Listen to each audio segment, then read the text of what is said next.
Good day, applicant A12-00300. Good day, ma'am and sir. Can you introduce yourself? I am Rhea Evangelista, 24 years old, single. We are three in the family and I am the second.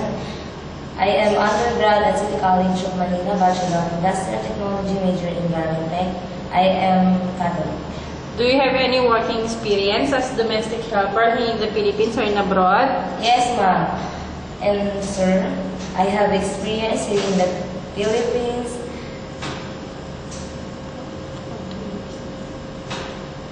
For 2 years, there are 4 in the family, 1 couple and 2 children. I do clean the house, I cook simple Filipino food, and I will to learn how to cook Chinese food. I can go to market, mopping the floor, washing the dishes and clothes.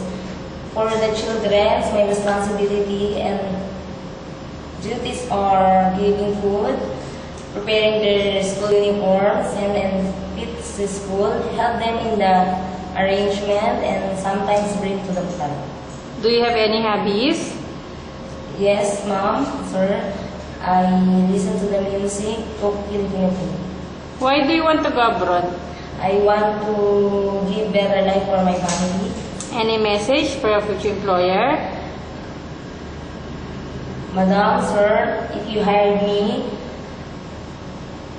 I am honest, hardworking, and I treat your family as my own.